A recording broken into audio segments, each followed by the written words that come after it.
So we're here at BIM in Brighton, and we're going to try out the Antelope Audio Atlas i8s. Now these are a three-way speaker. The top is coaxial, self-powered, just under 5K. That's £5,000, $5,000 for a pair. And they have this thing called Isobaric speakers, which we can talk about a little bit more, which is basically the pair of woofers pushing. So you've got one at the front and one inside behind it, pushing in the same direction, in the same phase, the same polarity. So this is going to be quite exciting. But first, let's go and get them out of the car and get them put up here.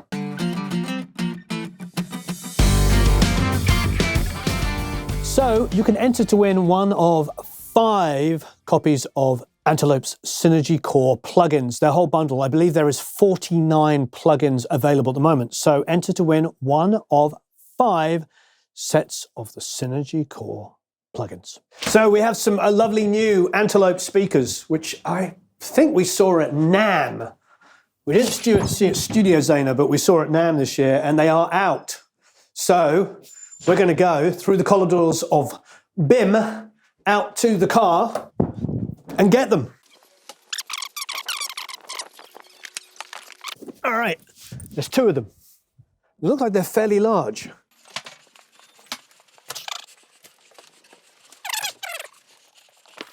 Yay! All right, so the speakers are here. I have the rather wonderful Lila over here. Hello. Lila is the, I suppose, house engineer, studio engineer? I don't know. Studio house engineer. Studio house engineer. Well, God bless it. We're going to unbox these things, and Lila and I are going to put them up and replace the Genelecs and the Yamahas. We've been in here working on a track and using the Genelecs, which my ears are fairly well tuned to. In this position, it does sound really good. Now, of course, I don't know the room really, really well if I was starting to move around, but here sounds good. And having the Genelecs and being able to work on those has definitely acclimatized my ears. So this is going to be interesting. These speakers have a ton of features, so we're going to try our best to talk about all the features. But this is a dry run. I've never heard these. I know only a small amount about them, but we're going to find out everything we can. Yay, the right plug for Britain. I was just thinking that.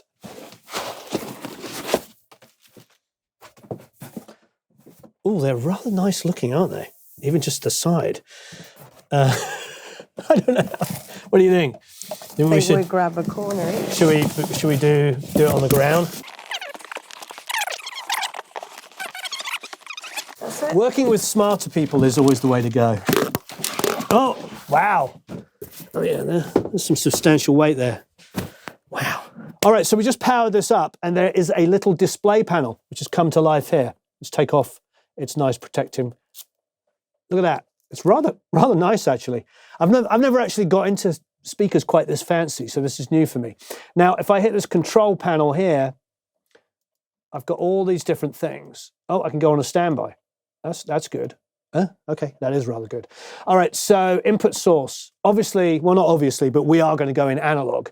But if I move it here, there's an AES input 1, an AES input 2, which is good. And then back to analog, we'll keep it on analog. Now, if we were obviously coming in digital, you've got different sample rates there, 192, 176.4. Okay, that's cool. We'll default it back to that. And then I've got an analog level input. Antelope told me that this is defaulted, obviously, to work with their interface. Now, if you've got an interface which is putting out a super low level, of course, you could go and have fun with this. You can really go crazy and bring it in. So if we go into the 2-way mode here, which is currently off, I can actually select where I want that to be high passed. So I suppose if you were going and you wanted to you were used to NS10s, maybe you go to 80 or something like that. I know a lot of speaker manufacturers have been doing that. It's a good idea when most of us are, well, not most of us, but many of us are listening on, little tiny units like this, and you're trying to mix and get the bass heard and the kick heard, knowing full well that the unit that's going to be listened to on is never going to reproduce those low frequencies. It's a good little feature because so many people listen on computer speakers, phone speakers, iPad speakers, you name it. Let's go back to off though. We're going to put this in the studio and we're going to crank it. So here we have bass extension. Now the bass extension, if I go turn it on, it's off at the moment. If we go on, is between about 30 and 45 hertz. In fact, I've been hearing 33. And actually what they're doing is they're relaxing some of the high pass that they built into this, allowing a little bit more sub-frequency. So it's not like a massive boost. It is exactly as it says, it's a bass extension. And I like that idea because extending the low end is a lot more musical to my ears than artificially putting some kind of bump in there, which is kind of arbitrary. And then how would I be mixing? I'd be thinking to myself, oh, there's a bump of a certain low frequency, so I don't want to encourage it. Or if it's not there, then maybe my mix is not good. So it's a good idea. So bass extension is literally relaxing the high passing going on in there. So here we have an EQ section, which is a 4-band EQ. So if we go in here, so I've got a low frequency, so it's 20 hertz to 100 hertz. At the moment, it's defaulting to 80 hertz. You can see it's selected here, so I can change it like this. But we're gonna listen to everything on default setting and change if we want to. So 80 hertz. Then there's obviously the amount of gain applied. And then I've got low mid, which is selectable between 100 and 250. And there's the gain control for that. And then there's a mid frequency between 250 and 2.5K. Mid gain control there. High frequency control 2.5 to 20 hertz. So what's nice about those EQ points is they actually correspond with the crossover frequencies of the drivers, which is smart because I was thinking to myself, if they didn't, then you're going to have this kind of blurry area, aren't you? So you've got 250 on the sub and then 250 to 2.5 on the mid-range. If they were higher or lower, then you'd be bleeding something into each of it. So it actually makes each individual component more efficient because it's just based around the actual frequency response of each component. So the built-in delay is for the whole full frequency response of the speaker, which is smart. As Antelope was saying, it's smart if you've got an immersive system, an Atmos system. You've got a sweet spot where you're sitting and you've got some drivers which are maybe, 12 feet behind you and then others which are 4 feet above your head or whatever. The point is like you can delay it so everything is hitting you at the same time, which for mixing is very, very smart. And for those of you that maybe haven't mixed an immersive or don't fully understand this, think about going to see a band in an arena. You go to an arena, you're about halfway up the football pitch, the band is playing and there's multiple sets of arrays. Now what they do is they run delay towers because obviously the speed of sound means that the speakers on the stage that are hitting you much later than the speakers which are much closer to you. So they delay the second sets of speakers. So everything hits you roughly. It can never be perfect, of course, because they're trying to compensate for tons of people, but they are making an effort to make it so that you don't hear multiple sounds hitting you at different times. Obviously, in an immersive room and in a Dolby Atmos room, for instance, this can be done really detailed and be perfect for the ultimate seating position between the front pair of speakers. So nice feature. And as you know, immersive is, it's everywhere these days. So then we got some save presets. Obviously, everything we just did, we could save as a preset. Let's see. Oh, I see preset 1, 2, 3, 4. So 4 presets. So the screen save time is literally how long before the screen gets turned off. Let's see what options we have. 120, so 2 hours, an hour, 30 minutes, 15 minutes, 5 minutes, 2 minutes, and off. We'll leave it on off. Factory reset, device info. Okay, so the serial number, the hardware, everything. Okay. Lots of very comprehensive controls there. We are going in analog. We're not going to go in AES or any kind of digital whatsoever, but I'm sure if you wanted to, you could. So the remote control is for firmware updates. So if there's new functionality that they're going to put in here, just plug it into your computer, download, and off you go. But I have spoken to them and they said that they are going to add all of this functionality that you see here. Eventually, not at the moment, they're in that process, add that functionality so it will pop up, presumably in your DAW or at least, on your computer so you can then control all this stuff remotely. So you notice on the back here, it says Isobaric active and monitor speaker. Well, I had no idea what Isobaric is. In the audiophile world, this has been done, but not so much in speakers for audio engineers like myself, like us. And apparently it is a second driver, an identical driver sitting behind it. So if this is your cone here pointing out, like here, there's another one identical to it behind it. So they're both pointing in that same direction, pushing together which I imagine would lessen the burden. I mean, the reality is like, we're going to plug them in and have a listen and see how they feel. I think there's enough room for us to have these up and also have the Genelecs up side by side, which is good because I know the Genelecs, so I'm going to be able to, hear what they do. The Genelecs actually look like they have a pretty similar size main driver. But obviously the Genelecs are two-way, where this is a three-way with a coaxial, or as we like to call it in Angleterre over here, dual concentric, which I believe is Tannoy's original invention. What do I know? Let's throw them up and give them a listen. We're set up. Got the Genelecs in the middle, which is interesting because I've been working on them. We did a mix on them. And of course, I know Genelecs, the bigger versions of these. We have a pair, and I've been using Genelecs for, 25 years. So I inherently know their sound. The Antelope are completely new to me. What I'm going to do is what I normally do, which is frankly be self-indulgent and listen to songs I recorded and mixed. And that way I know how it sounds. One of my favorite things to do is to play How to Save a Life and play the end of it because it's my old drum room and I know the drum room really well. So if I go to the very end, I'm on the Genelecs at the moment. So it's this section here because this drum room I made, hundreds and hundreds of records in there. So let's have a listen.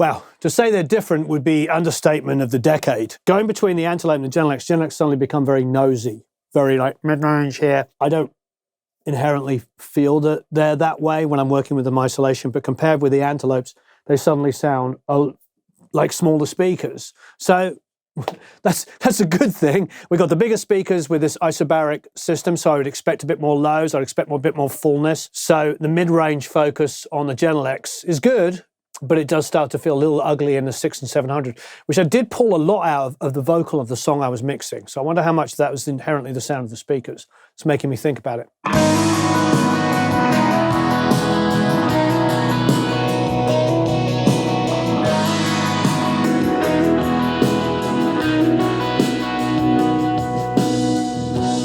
Anywhere you go, anyone you meet,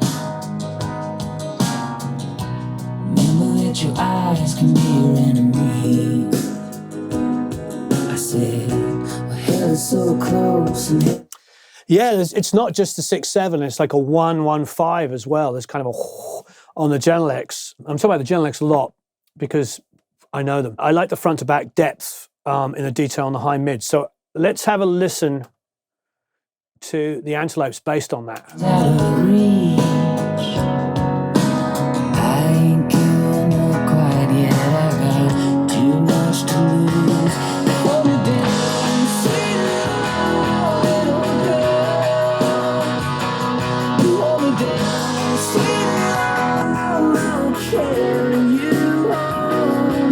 Wow, it's interesting. When we first put these speakers up, I just put some signal through it and we only had one playing. My initial reaction when I only heard one before we started listening just now in stereo was like, oh, I don't think they've got quite the high mid details I expected. But that's not true. As soon as I'm hearing them in stereo, there's a lot more high mids, but not offensive. I wonder how much the price differential is between these speakers, because if these are under 5K, we're saying about 4.5, and I think it's the same in dollars.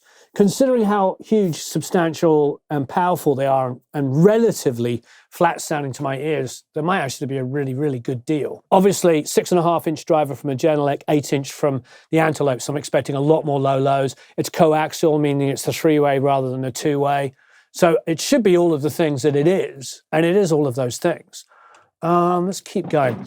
Trevor Hall, you've heard me reference this a lot because this is my favorite vocal I've ever recorded. I really love the vocal on this.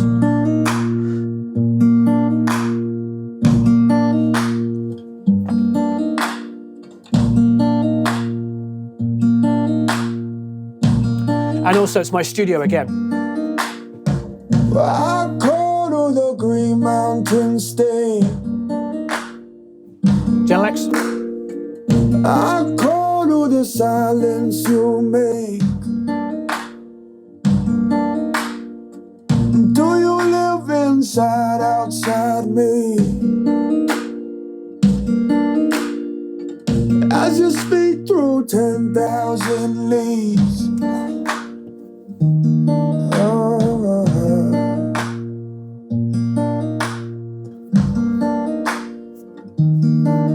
There's a way, there's a way, there's a way, there's a way, there's a way.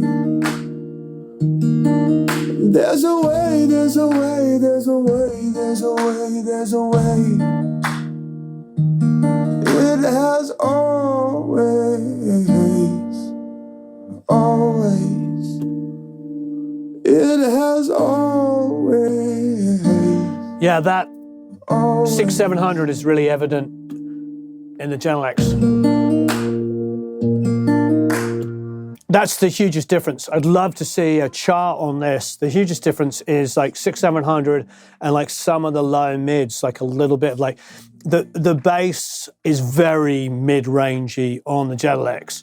And that's a stand-up bass. I think it's Dan Rothschild playing, I don't remember. I think it's Dan on this. He lived up on the hill and he came down the hill like on a skateboard with his bass. But I feel like it's closer to the way I wanted it to be and the way I remember it on the Antelopes, but I did mix on 8-inch speakers. Not having worked in this room that much, I am intrigued to see, because the difference between the speakers is quite stark in those mid-range frequencies. It's definitely more pleasing to listen to the Antelopes. It sounds flatter to my ears, and as soon as I go to the Genelecs, I feel like I'm hearing, but at the same time, because the difference is so stark, and you can adjust the EQ. We haven't swept this room. We haven't got any fancy softwares on this or anything. But my gut is probably, for this room, there's probably somewhere in the middle I'd want to do. I'd probably want to introduce a little tiny bit of that 6-700-ish area back into the Antelopes in this room, like maybe 3/4 of a dB in that area.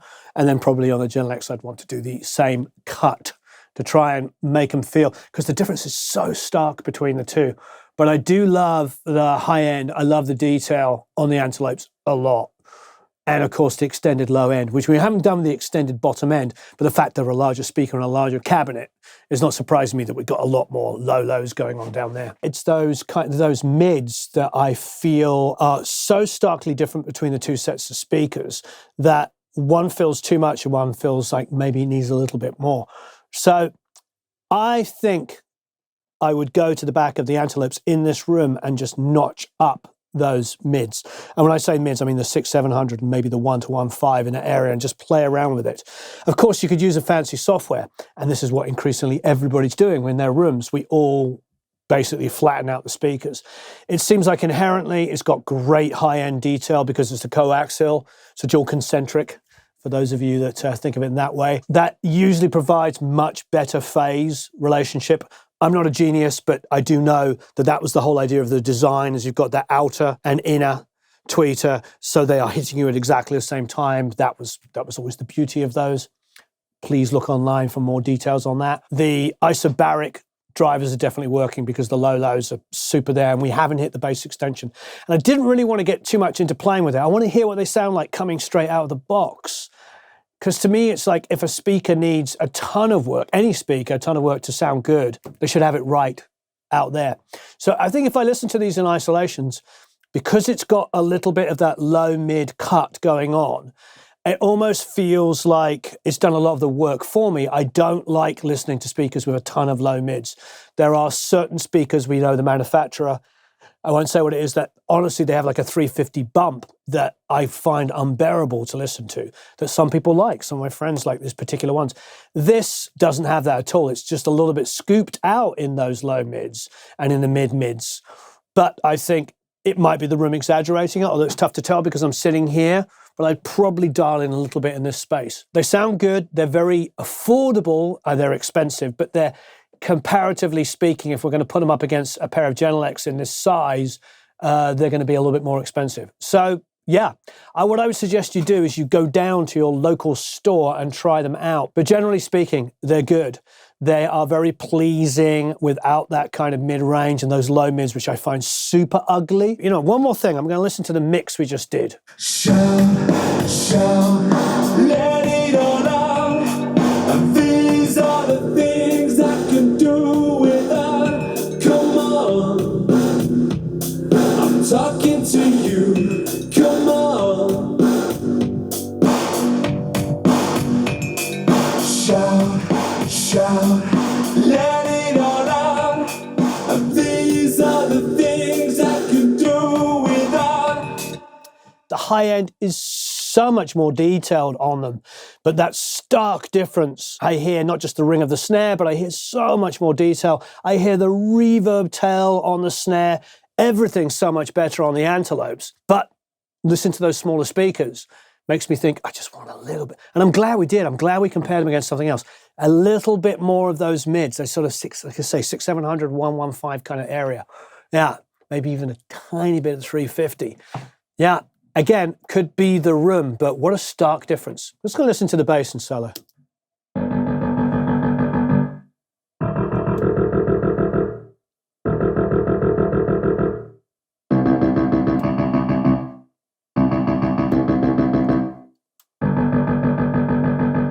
Yeah, there is a huge difference in about 250 to 350 between the two. There's a ton more in the General X and a lot less in the Antelopes.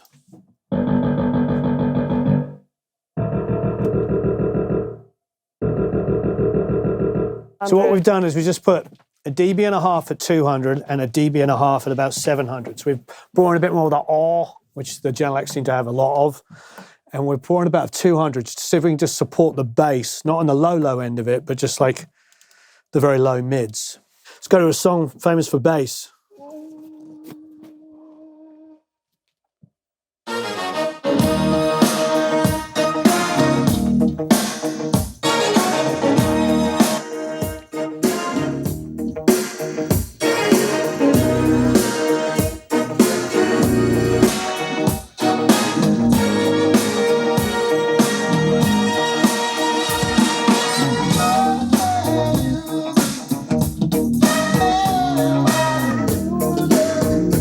So my gut is, high end is unbelievably detailed, like ridiculously. The General X, being a smaller speaker, obviously, we're going to suffer from this sound a little boxy in comparison.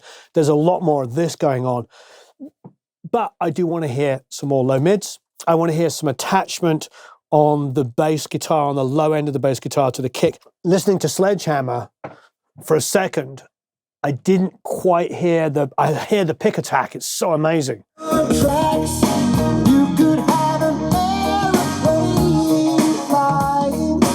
And this is with a 1.5 dB at 250 and 1.5 dB at 700s.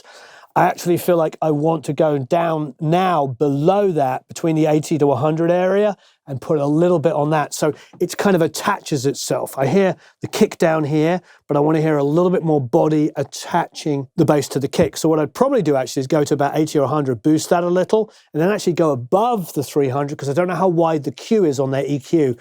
Maybe about above the 250 and maybe go to like 350 and boost that ever so slightly. I want what this has more than I want what that has, but I need something that's missing, a little bit more of those low mids and a little bit more of the mid-mids to attach to the high end, because the high end is ridiculously detailed and not harsh, quite soft, quite pleasing, but I mean, like on the reverb tails on the snare, it was ridiculous, like so detailed and so good.